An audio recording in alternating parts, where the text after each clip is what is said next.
Hello everybody, my name is Lucas and it is time for everyone's favorite thing, YouTube guitar drama. This time it is going to be centered around the Fortin Meshuggah pedal that has just launched. So what exactly is the Fortin Meshuggah pedal? Well, the Fortin Meshuggah pedal is a pedal based off of the Fortin Meshuggah amp. The Fortin Meshuggah amp version 1.0 came out a few years back, about 5 years ago. In 2019 is when it came out. Essentially what the amp is it's a Jose modded Marshall amp from Fortin.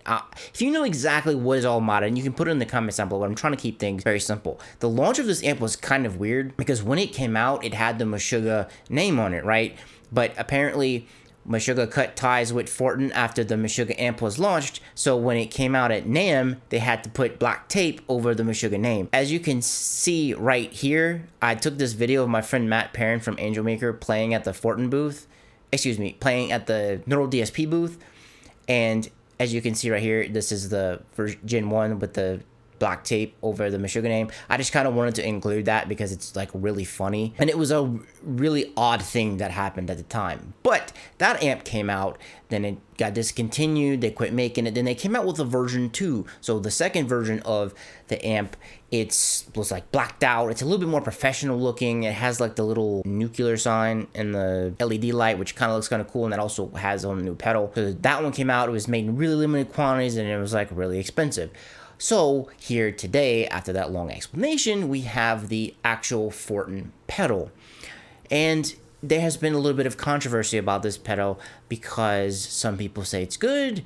We have one video that says it's bad, and we have one video that says it's kind of in between.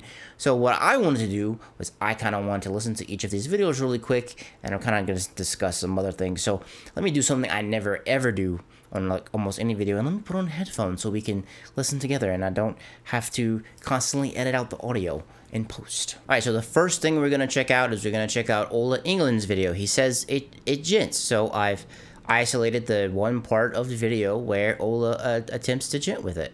There we have the noise. There it's gone.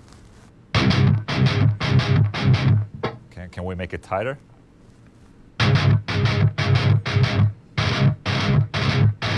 Nice. Can we make it even more tighter?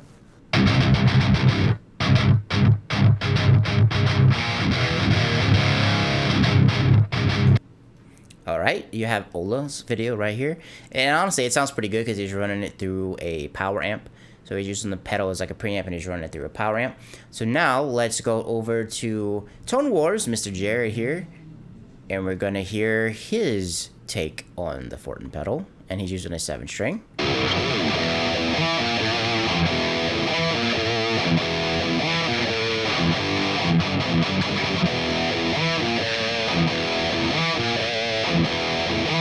And he played Inner Sandman for his. And now the final video we're going to be looking at one from Truck Driver Sean, and he's going to be using a 8-string, and I think he's running this through in the return loop and the effects loop of one of his amps, or I think he's using a power amp with it. Either way, it's kind of almost the same thing.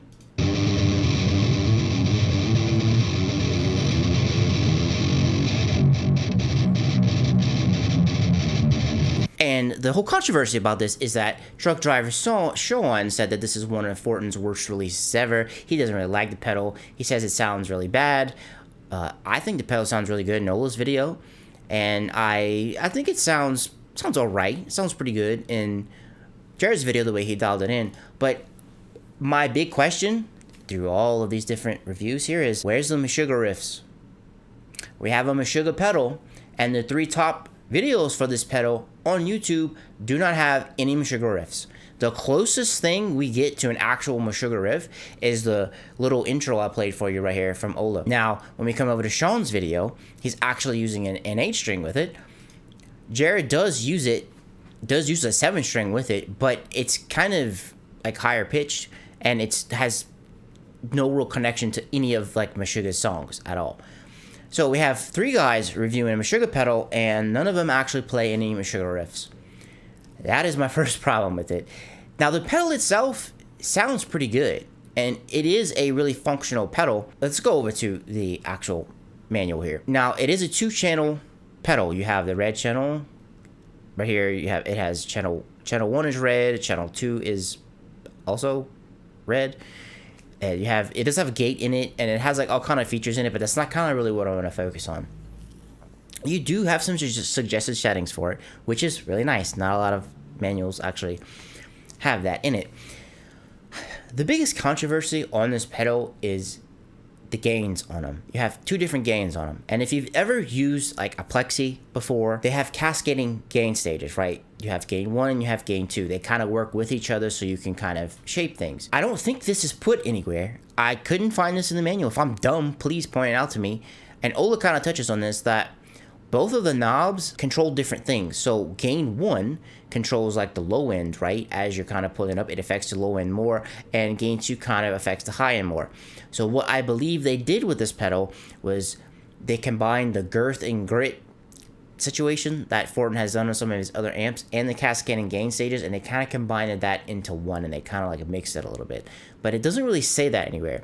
So to me, the gains on here are kind of mislabeled. I kind of would have liked if they would have put like gain, like if it would even be in the manual, say gain 1 is going to affect the low end a little bit more, gain 2 is going to affect the high end a little bit more.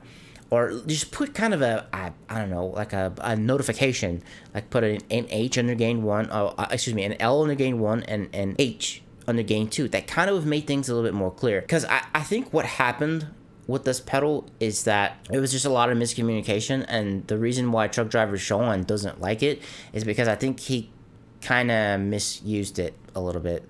Because I think he just was trying to go for something and it just didn't exactly work.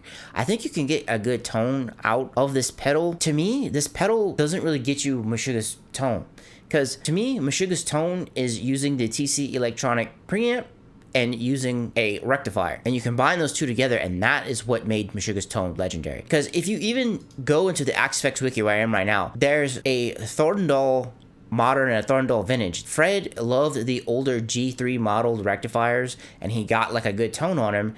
So Cliff actually kept them, and he put them in the Axe-Fx, and he named them after Fred, right? So Fred has his own recto in the actual Axe-Fx. The Meshuggah pedal itself is a Jose modded Marshall, which is kind of a completely different thing.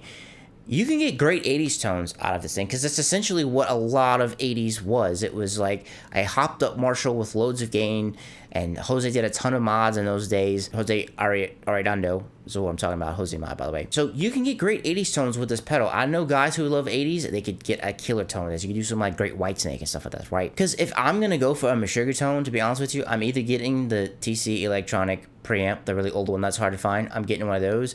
Or if you want to buy a newer and updated one, just get a Peppers Pedals 30 tree. I have one. It's great. It slams. It works wonders in front of amps that have like tons of low end. Like you kick it on and it cuts the low end, and you can jack up the gent frequencies if you want, and it gives you a nice good slappy tone. You know, the gent tone that Meshuggah invented, right? I put that in quotation marks because I mean, they essentially did kind of invent it. It was their tone. It's a little harder to get with this pedal, because as we saw in the 3 demos, none of those demos actually really even accomplished Meshuggah's tone. To me, this box is a Jose modded Marshall preamp with Meshuggah's name on it. And I get it. Fortin is trying to sell pedals, right? He's trying to make money, and I get it. And it's really hard to make money out there right now, and putting someone as big as Meshuggah's name on it and then having their endorsement behind it is going to help push the pedals. I just feel it's kind of a little misplaced, because this is not the first place I would look if I wanted Meshuggah's tone. At least their tone that they're known and they're legendary for. I don't know if they're using this on tour. I don't know if they're using this on an album. I don't know if they're using it on a studio. I'm just telling you my personal opinion on the whole matter. And is the pedal bad? No, I don't think the pedal is bad. I think it's actually one of the better pedals that Fortin has ever put out, to be honest with you. I just think where it's marketed and who it's marketed for is not exactly what Meshuggah uses to get their tone, and it's just kind of in a really weird place. I think in the demos, to be honest with you, I think it was kind of used in a weird way, because if I'm going for Meshuggah's tone, I'm not going to put that much gain on it. Like a gent tone, like a good slappy gent tone, does not really have a lot of gain, like at all. It's dialed back. It's just enough tone to dent. Like it has to be tight, so you don't really have a lot of gain on it. I kind of wish there was a little bit more demos of it, and I kind of really wish someone would actually, play some Meshuggah with it, because right now there's like 4 or 5 videos of it actually out there. If you search for it, there's 1, 2, 3, 4. That's the launch one. There's like 5. Yes, there's like 5 actual demos of this pedal that pops up when you search for it, which is not a lot, and none of them really have Meshuggah riffs in them that much. Now, I haven't watched this one. To be honest with you, I have not watched it yet, and I have not really watched this one yet. So if there's Meshuggah riffs in them, please tell me. Please tell me. And if I got anything wrong on any of the things I'm talking about, please correct me in the comments down below. I am not above being corrected if I said anything wrong, so please correct me in the comments down below. But if you want Meshuggah's Tone, if that's what you're really hunting for, you know how to get it. Get a dirty tree, get the TC Electronics preamp pedal, do that, and you'll get Meshuggah's Tone. Alright guys, that is it for me. Let me know what you think about all of this juicy drama in the comments down below. And if this video was cool, please leave me a thumbs up. Please, it'll help me. If you want to stick around for some more cool stuff, subscribe. I really appreciate that too. And if you've made it this far, you're amazing. I love you. Thank you for spending some time with me today. A lot of stuff out there. It wants your attention. You chose to spend it with me, and I really appreciate it, guys. And I'll catch you in the next one. Peace.